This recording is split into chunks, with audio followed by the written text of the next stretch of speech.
जय हिंद दोस्तों, आप सभी का नए वीडियो में स्वागत है। आप देख सकते हैं कि कूलेंट पूरा खराब हो चुका है और ये ब्लू कूलेंट था, इसका कलर पूरा चेंज हो चुका है और रिजर्व टैंक के अंदर में भी काफी ज्यादा रस्टिंग आया हुआ है। तो आज मैं आपको बताने वाला हूँ कि आपको कैसे नींबू से पूरा रेडिएटर और सारे कूलेंट लाइन को फ्लश करना है और इस प्रोसेस से काफी अच्छा रिजल्ट मिला है, क्योंकि वीडियो में मैं आपको इंजन के अंदर भी दिखाऊंगा कि कैसा क्लीनिंग हुआ है।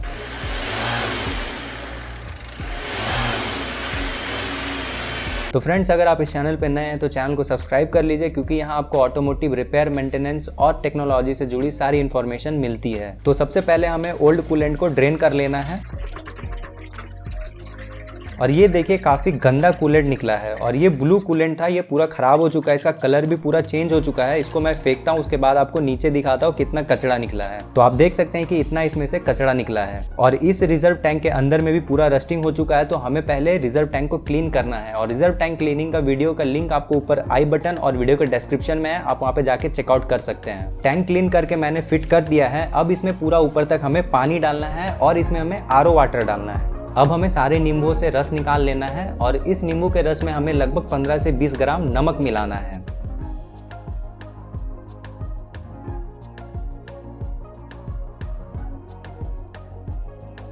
और एक कंटेनर में बेकिंग सोडा का सॉल्यूशन बना लेना है। 50 ग्राम सोडा और 200 ml वाटर चाहिए होगा। दोनों को थोड़ा देर के लिए छोड़ दीजिए, जिससे हमारा ऊपर का पानी क्लियर हो जाएगा। पहले हमें इसमें बेकिंग सोडा वाटर डालना है, लगभग 200 ml के आसपास डालेंगे। उसके बाद हमें इसमें नींबू और नमक वाला सॉल्यूशन डालना है। अब हमें गाड़ी को स्टार्ट करना है और इंजन को हाफ टेम्परेचर तक जाने देना है और थोड़ा थोड़ा आप रेस कर सकते हैं। 15 मिनट हो चुका है, आप देख सकते हैं कि हल्का हल्का फोम भी बन रहा है। अब हमें गाड़ी को थोड़ा रेस करना है, इससे पूरा सॉल्यूशन थोड़ा प्रेशर और स्पीड में घूमेगा तो क्लीनिंग भी ज़्यादा अच्छे से होगा।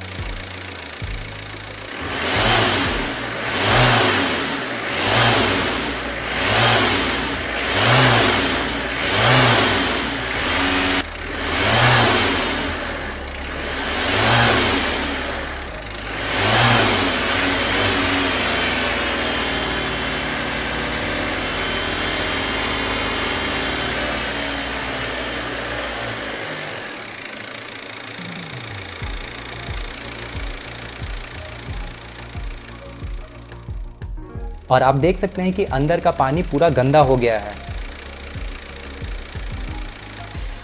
और जैसे ही इंजन का टेम्परेचर हाफ पे हो, आपको गाड़ी ऑफ कर लेना है और कूलेंट को ड्रेन कर लेना है। और कूलेंट काफ़ी गर्म होगा तो काफ़ी ज़्यादा आपको सेफ्टी के साथ में उस कैप है उसको ओपन करना है। तो आप देख सकते हैं कि इसमें से कितना गंदा पानी निकला है। इसको मैं फेंकता हूँ, उसके बाद मैं आपको दिखाता हूँ इसके नीचे कितना कचरा है। तो आप देख सकते हैं कि इसमें से इतना कचरा निकला है। एक बार और पानी डाल के गाड़ी को स्टार्ट करेंगे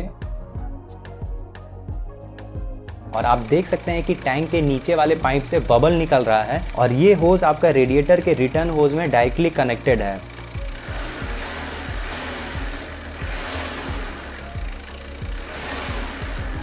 अभी टेम्परेचर हाफ पे हो गया है, तो कैप को ओपन कर लेंगे और वाटर को हमें ड्रेन कर लेना है।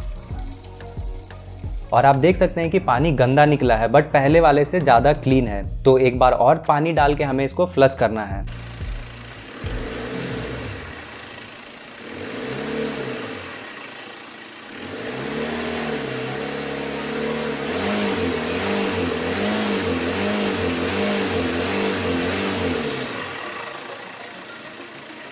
और टैंक के सबसे ऊपर वाला पाइप खोल के आपको झाग निकाल देना है और जिसमें कैप में आपका ओवरफ्लो पाइप होगा उसमें ये प्रोसेस करने की ज़रूरत नहीं है।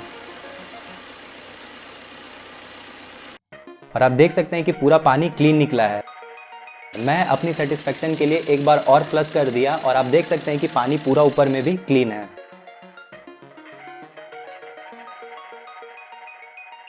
और आप इंजन के अंदर भी देख सकते हैं कि काफ़ी अच्छे से क्लीन हुआ है और यहाँ पे थर्मोस्टेट वाल्व लगता है। तो इस प्रोसेस को करने से पहले आप थर्मोस्टेट वाल्व निकाल दीजिए, जिससे हमारा जो फ्लो और प्रेशर थोड़ा बढ़ जाएगा और क्लीनिंग भी अच्छे से होगा। और कूलेंट डालने से पहले आपको थर्मोस्टेट वाल्व याद से डाल देना है और थर्मोस्टेट रिप्लेसमेंट का वीडियो का लिंक ऊपर आपको आई बटन और वीडियो के डिस्क्रिप्शन में है, आप जाके चेकआउट कर सकते हैं। और आपको अपनी गाड़ी के ओनर मैनुअल के अकॉर्डिंग कूलेंट डालना है, जिससे आपकी गाड़ी को बुखार नहीं चढ़ेगा। और यहाँ तक अगर आए हैं तो चैनल को सब्सक्राइब कर लीजिए और वीडियो वीडियो को लाइक और शेयर करना ना भूले। तो चलिए, thank you once again for watching my video. जय हिंद, जय भारत।